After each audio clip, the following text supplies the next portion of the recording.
From Creamer Media in Johannesburg, this is the Real Economy Report. Things seem to be looking up for state-owned defence industrial group Denel. Keith Campbell has the story.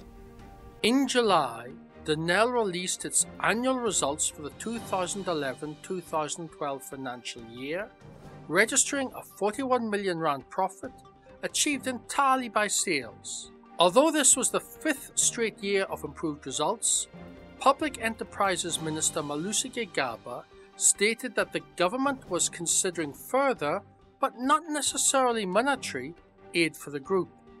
Against this background, Group CEO Riaz Salojee explains his vision for Denel. Well, I think as you are aware of the fact that Denel has been going through a very difficult time over the last few years, and we've had to obviously look at what are the kind of interventions we need to make to ensure that it contributes effectively to both the defense and security of our country, but also to the developmental challenges of South Africa.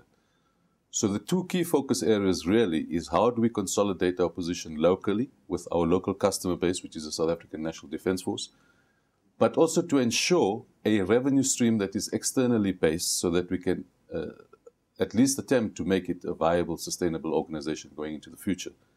So that is a key element of our strategy, is how do we externalize the revenue stream. And the second thing is, which is an agreement we have with our political principal, the shareholders compact that we have with them in the 3-year corporate plan, is to lay the kind of strategy or vision which will allow us to contribute fundamentally to the developmental challenges and imperatives of government. That includes establishing a very secure skills base, job creation, ensuring a strong, healthy manufacturing sector, and to contribute economically into the country via direct investments into Denel and also through foreign exchange earnings. We've just had 2 significant international orders to the tune of about 5 billion rand coming from the Middle East and from Southeast Asia. We have done an analysis of where the defense spend and the revenue potential pipeline is going to be coming from over the next few years, say 5 to 10 year period. And we see Southeast Asia as a key market for us. We see the UAE, Saudi Arabia, the Middle East, North Africa, another key market, and South and Latin America. But of course, another very key intervention for us is also to look at the African market. We have had a lot of success in the African market before, but we've not had a coherent strategy for Africa. So we're looking at a 3-pronged approach, one for East Africa, one for West Africa, one for Southern and Central Africa. And those will be the 3 key hubs that will be focusing on, and will be having a very key intervention plan to secure more business in the African context. We will also be addressing issues such as skills development through our training institutions. We've got the Denel Training Academy, and we will hopefully use that to ensure that there's a throughput of more artisans, more mechanics, more aircraft technicians, and more artisans in general.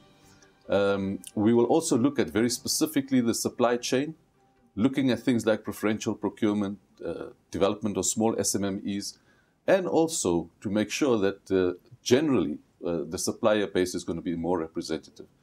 We've also committed ourselves significantly to the transformation imperatives of government. Denel historically has not transformed as fast as we would have liked from a demographic perspective to reflect the new South Africa. So we will do it in a responsible, balanced way, but it is also a commitment that we have.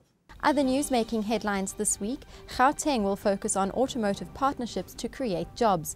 MTN grows its profit and subscriber numbers as competition heats up, and global warming could benefit the potato industry. The Gauteng Economic Development Department would continue to strengthen its partnership in the automotive sector as part of its focus on creating jobs while building a growing inclusive economy. One of the key areas that we will be focusing on is the question of jobs and skills development. Because if we have to improve the economy, we must really reduce unemployment in this country and in this province. During the month of September 2012, I will be launching a jobs campaign, virtually talking to big and small businesses in the province to assist in the creation of jobs.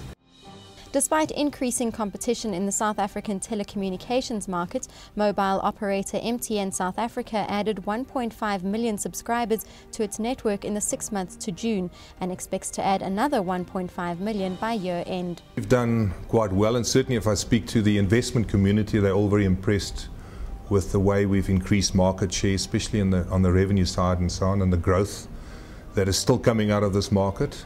A lot of the reason for the pricing change is not just because of price competitive or competition pressures, but because the infrastructure is changing at such a rate. We never before have invested as much as we are over this periods now in third generation and fourth generation base stations, in putting fiber to that base station. So we're really building the next generation infrastructure.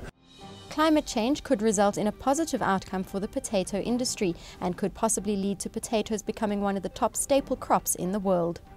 Fortunately for potatoes, it's probably the only crop that is going to be positively affected by climate change, because with the increase in CO2 levels, the potato is going to produce more starch, in other words, more potatoes, more tubers. So it might outweigh the negative effects of the diseases that will increase. That's Creamer Media's Real Economy Report. Join us again next week for more news and insights into South Africa's real economy.